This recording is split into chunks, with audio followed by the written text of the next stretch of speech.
bráne, ale Košičania sú stále v útočnom pásme. Chaseberger chrbtom v bráne, posunuté na Dejla, ktorý ide hlbšie do pásma. Mikuš. Košice striedajú po jednom hráčovi, celkom logicky, ale domáci získavajú puk. Posúvajú ho smerom na Kerbešiana, ten má dosť síl, Kerbešian tam má spoluhráča, gól!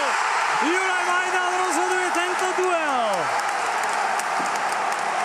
Spišská Nová Ves sa ujíma vedenia v sérii 3-2, pretože Juraj Majdan zužitkoval prihrávku od Kela Kerbešiana, ktorý ešte na dne svojho fyzického fondu našiel sily.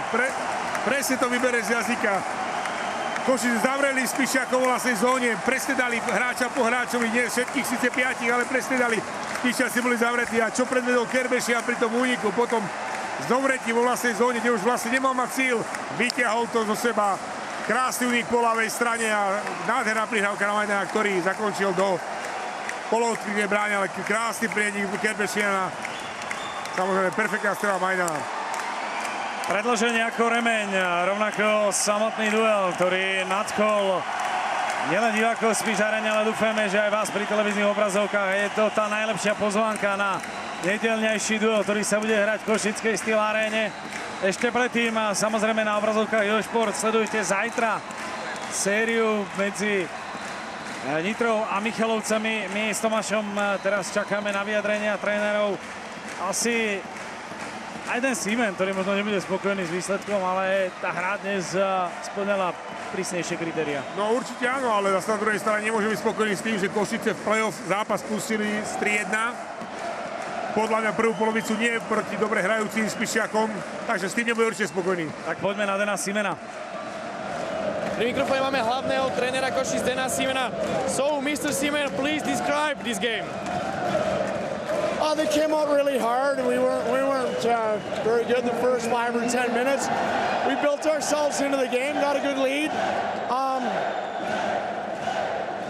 It's pretty much 50-50 after that. The penalty calls against us hurt us pretty bad.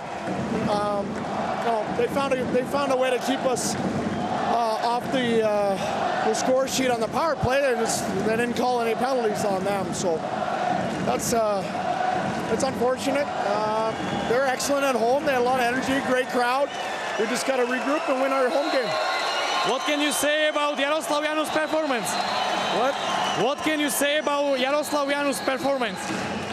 Yeah, he was excellent. He played really well. Both goalies played well. I thought chances were about equal. Obviously, the first 10 minutes they took it to us.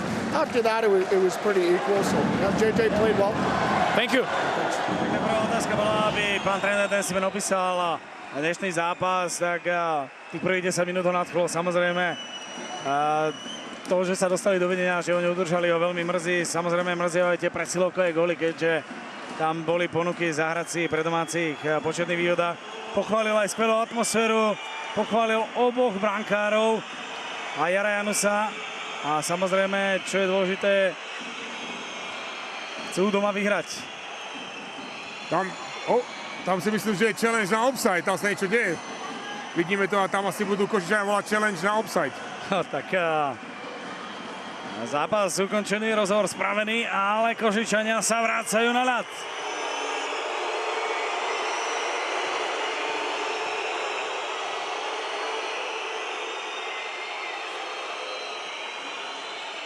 Pozerá video rozhodca. Žiadny challenge neexistuje. 100% dôkaz, že bol obsah. Áno. Teraz sme boli na videu, on nás zavolal, dal majak a gól nemôže platiť, lebo Majdan je v offside. Čiže pokračujeme ďalej. To nebude 100% 100%, ja som videl video. 100% je offside. Takže pokračujeme ďalej. Štefík, jeden z dvojice arbitrov, to teraz vestoval domácej striedačke. Majdan v offside. To znamená, že ideme hrať ďalej. Gól platiť nemôže, pretože bol dosiahnutý po prerušení pravidla Dan Seaman. Ten akoby v tejto chvíli vypil elixír mladosti, opäť očil. No sledujme.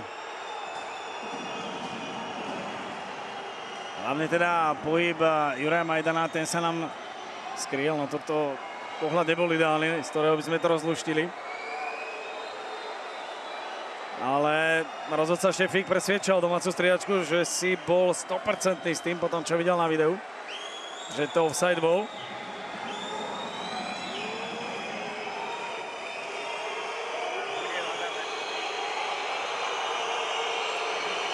Tak nevydaná záležitosť. Tak nás zaujímalo, či video tréner Košíc to nahlásil, alebo to bolo od video rozhodcu zápasu.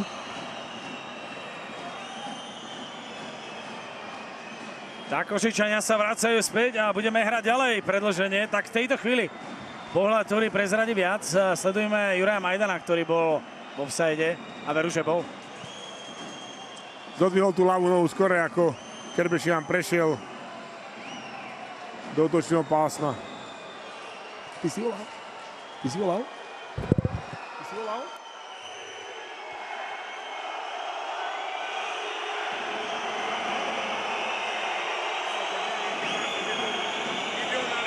Videotréner Košíc nahlásil výborná práca z jeho strany.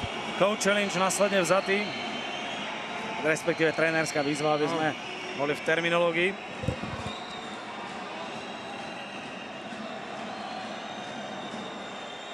Pokračujeme teda ďalej v predĺžení. 5 minút 54 sekúnd a predčasná erupcia v domácej aréne. Všetko mážeme. Uvidíme, či ešte jeden rozhovor s Denom Simonom po zápase spravíme. Teraz je dôležité, ako sa Spišiaci z toho spamätajú, vrátia sa do toho zápasového módu. Veľmi nepríjemná situácia pre nich.